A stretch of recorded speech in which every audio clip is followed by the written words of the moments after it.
My name is Julia, and I never imagined my life would turn out like this. I grew up in a pretty normal family, well, normal for us anyway. My dad was always busy with his window frame business, and my mom took care of the house. We weren't rich, but we were comfortable. Dad rarely talked about work at home. He'd come in late, give Mom a quick kiss, and ask me how school was.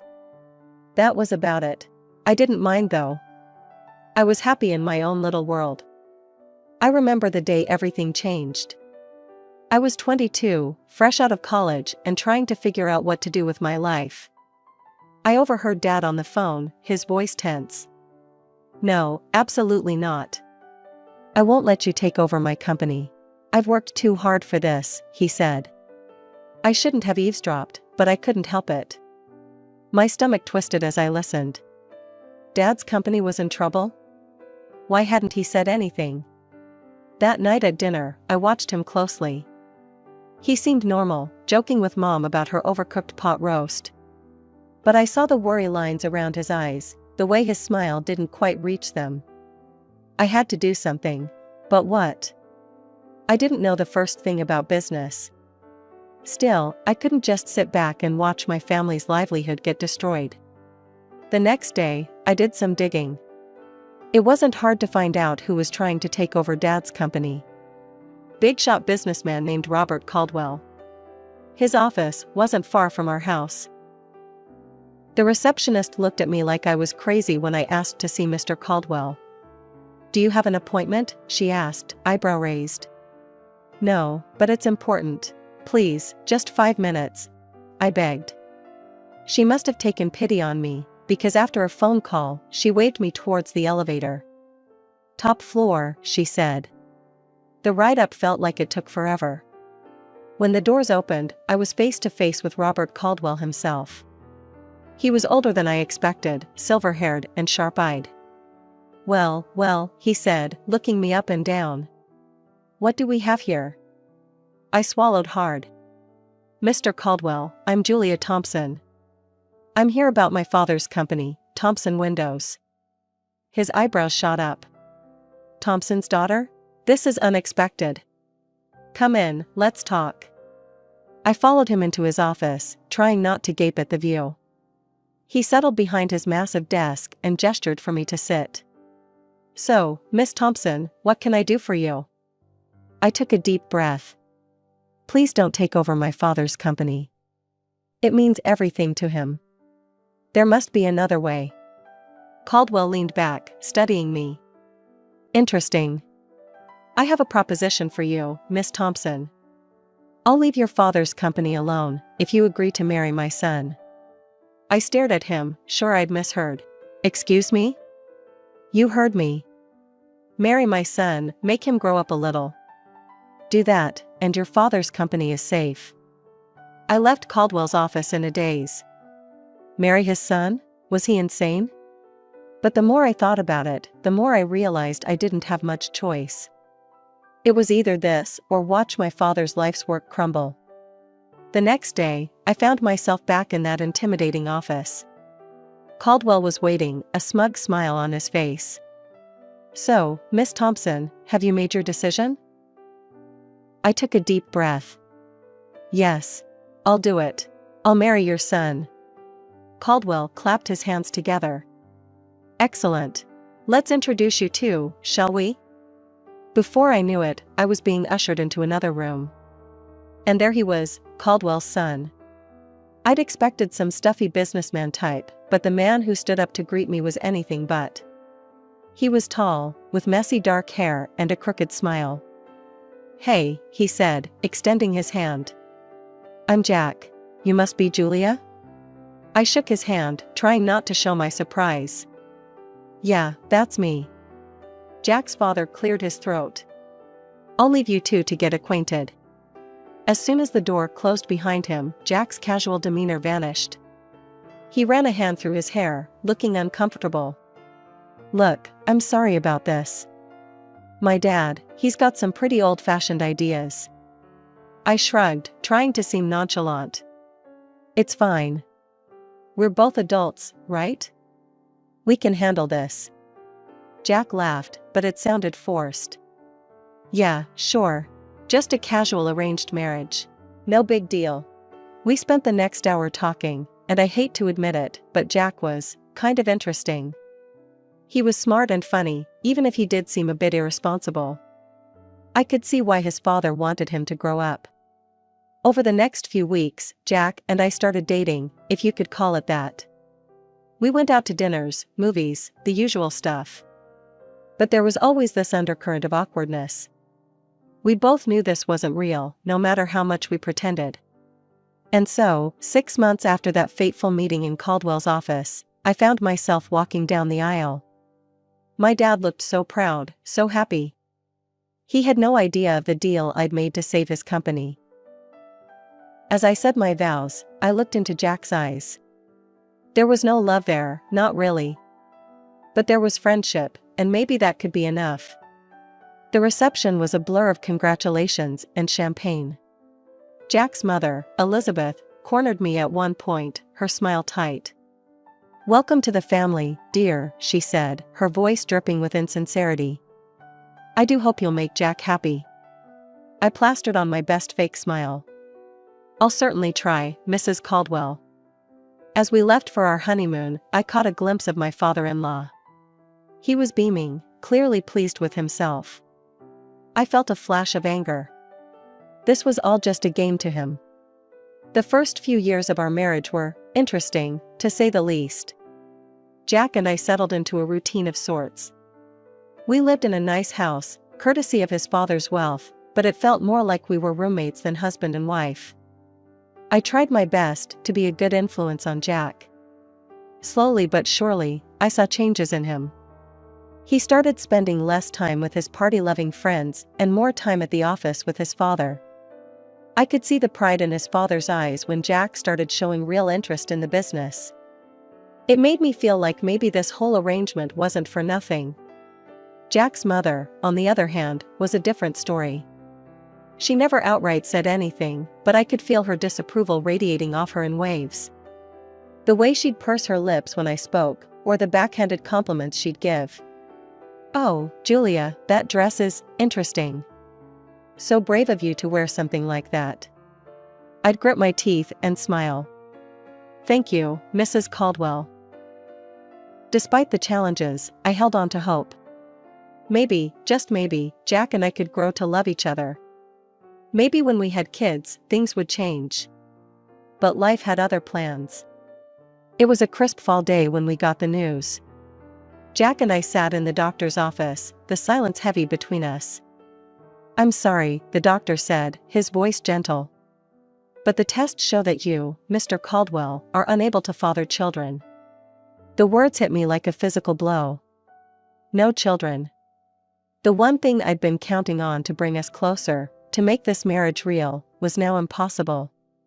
That night, as I lay awake, I thought about my own parents. Dad's business had flourished since my marriage to Jack. He'd even managed to double his turnover. I was happy for him, truly. But I couldn't help feeling a bit lost. I wanted to work, to have a purpose beyond being Jack's wife. But when I brought it up to him, his response was swift and firm. "Work? Why would you need to work? We have more than enough money." "It's not about the money, Jack. I want to do something meaningful." He shook his head. "In our circle, wives don't work. They do charity. Why don't you start a foundation or something?" And so, the Julia Caldwell Foundation for Children with Cancer was born. It wasn't what I'd imagined for myself, but it gave me purpose. I threw myself into the work, organizing fundraisers, visiting hospitals, doing whatever I could to help. Jack didn't seem to care much about my new passion. In fact, he didn't seem to care much about anything I did these days. We were living parallel lives, inhabiting the same space, but rarely intersecting. Years passed. 10, to be exact. And then, everything changed again. Jack's father died suddenly of a heart attack. Just like that, Jack was thrust into the role of CEO. I tried to be supportive, but I could see him struggling under the weight of his new responsibilities. 2 years after that, we got more bad news. Jack's mother had cancer. We should move her to a care facility, Jack said, his voice detached. They can take better care of her there. But his mother refused.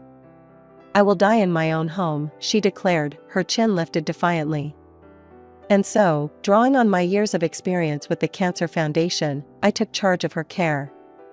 I hired nurses, coordinated treatments, and spent hours by her bedside. To my surprise, Elizabeth's attitude towards me began to soften. One day, as I was adjusting her pillows, she caught my hand. "You're a good woman, Julia," she said softly. "I'm sorry I didn't see it sooner."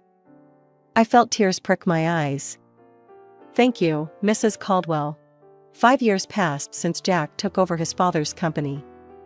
I wish I could say things improved, but the truth was far from it. Jack's behavior became increasingly erratic. He was drinking more, coming home at odd hours, and snapping at me for the smallest things. One day, I received a call from Jack's assistant. "Mrs. Caldwell, I'm sorry to bother you, but Mr. Caldwell hasn't been to the office in days. Is everything all right?" When he finally stumbled home that night, reeking of alcohol, I confronted him. "Jack, what's happening?" "Your assistant called." "You haven't been to work?" He laughed bitterly. "Work? What's the point? The company's going under anyway.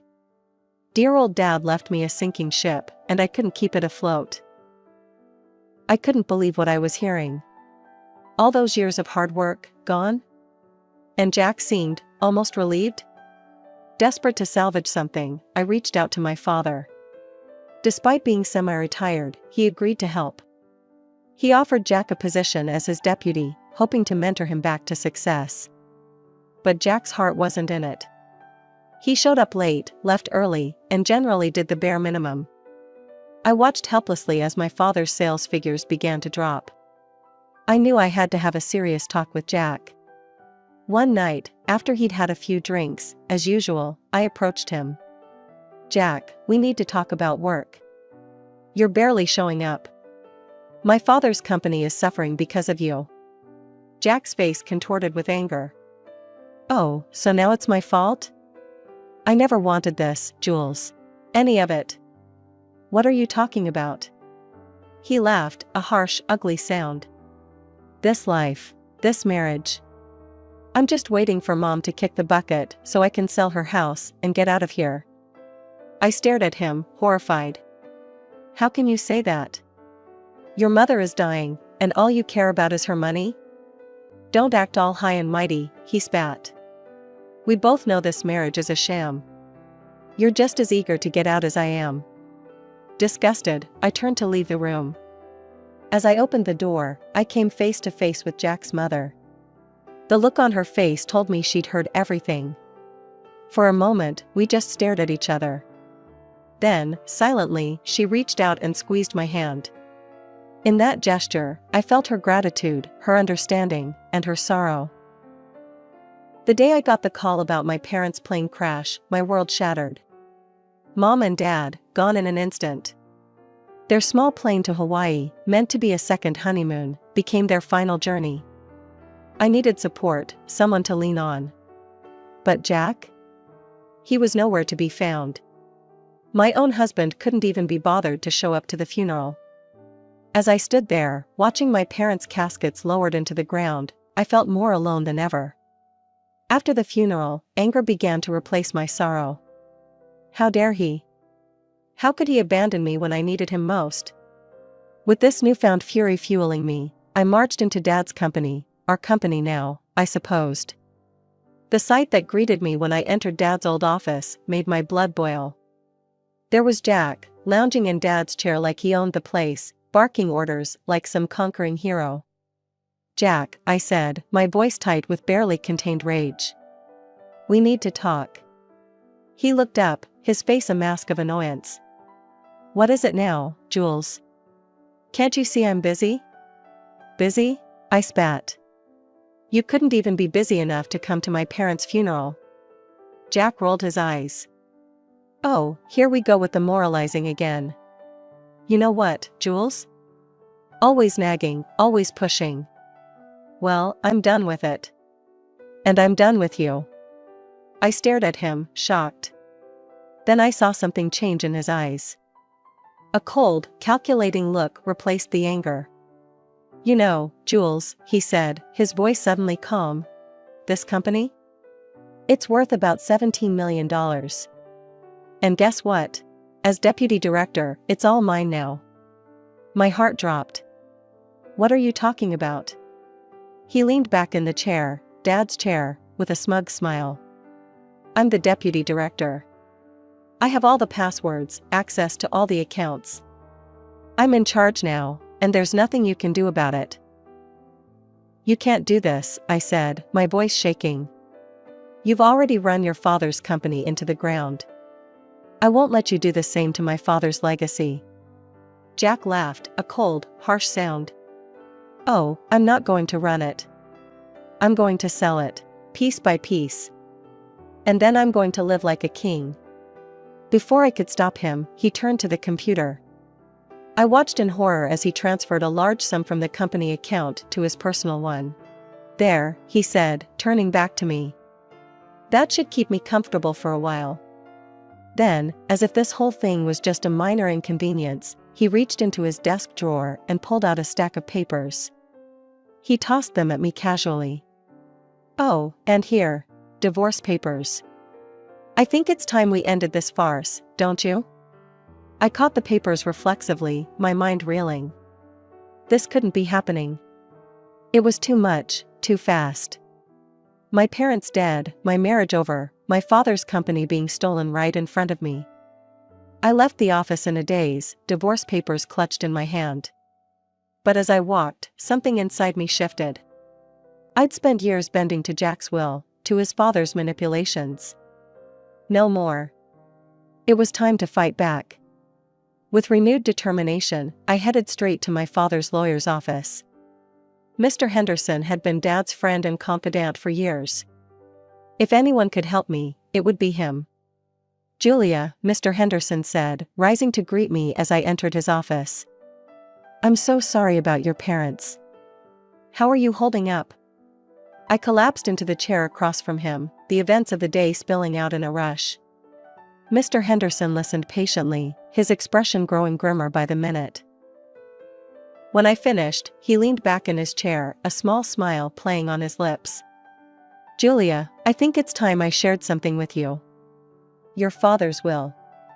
He made some changes just before the accident. As he read the will, I felt a weight lifting off my shoulders. The company, it was mine. All mine. Dad had left it to me, not Jack. But there was more. Mr. Henderson looked up from the papers, his eyes twinkling. There's something else you should know. Your father dismissed Jack 2 weeks before his death. Fired him outright. I couldn't help it, I laughed. A real, genuine laugh for the first time in what felt like forever. So all those orders Jack was giving. Completely meaningless, Mr. Henderson confirmed. Then he pulled out an envelope. There's one more thing. A letter from your father. With shaking hands, I opened it. Dad's familiar handwriting blurred as tears filled my eyes. My dearest Julia, it began. If you're reading this, it means I'm gone. I'm sorry for leaving you like this, but I hope I've left you with the tools to build the life you deserve. The company is yours now. And Jules? It's time to let go of Jack. You've given enough of yourself to that marriage. It's time to live for you. I love you, sweetheart. Make me proud. I looked up at Mr. Henderson, wiping my eyes. Do you have a pen? Without a word, he handed me one. I signed the divorce papers Jack had given me, feeling lighter with each stroke of the pen. Can you file these? I asked, handing them back. I want this done as quickly as possible. Mr. Henderson nodded. Consider it done. As I left his office, I felt free. For the first time in years, maybe for the first time ever, I was in control of my own life. No more Jack, no more Caldwell's pulling my strings. On impulse, I pulled out my phone and called Sarah, my best friend from the charity foundation. Sarah? It's Julia. Want to meet for coffee? I've got some news. An hour later, we were seated in our favorite cafe, lattes in hand. So, Sarah said, eyeing me curiously. What's this big news? I took a deep breath, then let it all out. Jack, the company, the divorce. Sarah listened, her eyes widening. When I finished, she reached across the table and squeezed my hand. Girl, you're free. And now you're the boss. I couldn't help but smile at her enthusiasm. I don't know, Sarah. Can I really run a company? She fixed me with a stern look. Are you kidding me? Julia, you've been running that charity foundation like a pro for years. You're smart, you're organized, and you actually care about people. You're going to be an amazing CEO. After my talk with Sarah, I felt invigorated. It was time to face the music and get my things from Jack's house. I never really thought of it as my home, and now I knew why. I found my mother-in-law, Elizabeth, in the living room. Her face was drawn, tired from her ongoing battle with cancer. Elizabeth, I said gently, I'm here to get my things. Jack and I, we're getting divorced. To my surprise, her eyes filled with tears. Julia, I know I haven't always been kind to you. But you've been so good to me. Would you consider taking me with you? I was stunned. You want to come with me? Before she could answer, the front door slammed open. Jack stormed in, his face red with fury. You, he shouted, pointing at me. What the hell did you do? The company accounts are blocked. I can't access the money. I straightened my spine, looking him dead in the eye. That money isn't yours, Jack. It never was. Oh, and by the way, my father fired you 2 weeks ago. You have no claim to the company. I've already instructed security not to let you in the building. Jack's mouth opened and closed like a fish out of water. Then his gaze shifted, noticing his mother packing a suitcase. Mom? What are you doing? Elizabeth looked at her son, her expression a mix of sadness and determination. I'm going with Julia. I'm sorry, Jack, but you've proven to be unreliable. Jack's face turned an even deeper shade of red. Unreliable? Me? This is all your fault. You raised me to be this way. You and your coddling and your expectations. He turned to me, his voice dripping with venom. Fine. Get out. Both of you. I don't need either of you. I felt a wave of pity for him. This angry, bitter man was a far cry from the charming, if irresponsible, guy I'd married. But I couldn't let that sway me. Not anymore. Come on, Elizabeth, I said softly. Let's get your things. As we packed, Jack continued to rant and rave, hurling insults and blame. But we tuned him out, focusing on the task at hand. The drive to my parents' house was quiet. Elizabeth dozed in the passenger seat, the stress of the day taking its toll. As we pulled up to the house, a lump formed in my throat. It felt strange coming here without Mom and Dad. We're here, I said softly, gently waking Elizabeth.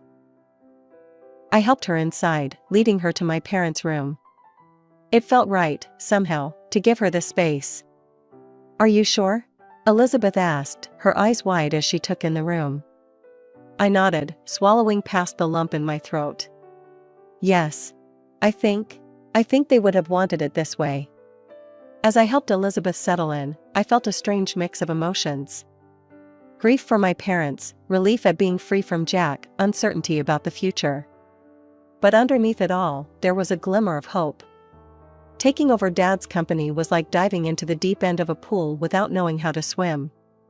Those first few months were a whirlwind of meetings, financial reports, and sleepless nights. But I was determined to make it work. I hired Tom, a brilliant business consultant, as my right-hand man. He patiently guided me through the intricacies of running a multi-million-dollar company. You've got good instincts, Julia, he'd say. Trust them. Slowly but surely, I found my footing. 6 months in, I wasn't just treading water, I was swimming laps. The company's performance began to improve, and I felt a surge of pride knowing Dad would have been pleased. Through it all, I never neglected the Cancer Foundation. If anything, my work there became even more important to me. It was a link to my past and a beacon for my future. Elizabeth's condition worsened over time. I threw myself into her care, determined to make her final days as comfortable as possible. We grew close during those 2 years, healing old wounds and forming a bond one never thought possible. The day she passed, I held her hand and whispered, "Thank you for everything, Elizabeth." She squeezed my hand weakly, a small smile on her face, before slipping away peacefully. I organized the funeral myself, making sure everything was perfect. Jack didn't show up. I wasn't surprised, but it still stung to see how far he'd fallen. A few weeks after the funeral, I received a call from Mr. Henderson. "Julia, there's something you need to see. Can you come to my office?" When I arrived, I was shocked to see Jack there, a young blonde hanging off his arm. He smirked at me. "Well, if it isn't the little CEO. Don't worry, I'm just here to collect my inheritance. Mom and I might have had our differences, but blood is thicker than water, right?" I bit my tongue, waiting for Mr. Henderson to speak. The lawyer cleared his throat and began reading Elizabeth's will. As he spoke, I watched Jack's smug expression morph into disbelief, then fury. "And so, I leave my house and all my savings to Julia Thompson, with the stipulation that the money be donated to the Cancer Foundation she so passionately supports." Tears sprang to my eyes. Elizabeth's final act of kindness overwhelmed me. Jack exploded. "This is bullshit. She manipulated Mom. She's a fraud, a gold digger. She ruined my life, and now she's stealing my inheritance."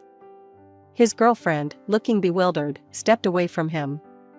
"You said we'd be set for life with this money. I'm out of here." She stormed out, leaving Jack sputtering. As I left the office, I heard Jack's continued ranting fade behind me. I felt light, free. Elizabeth's gift wasn't just about the money, it was validation. She had seen me, truly seen me, and found me worthy.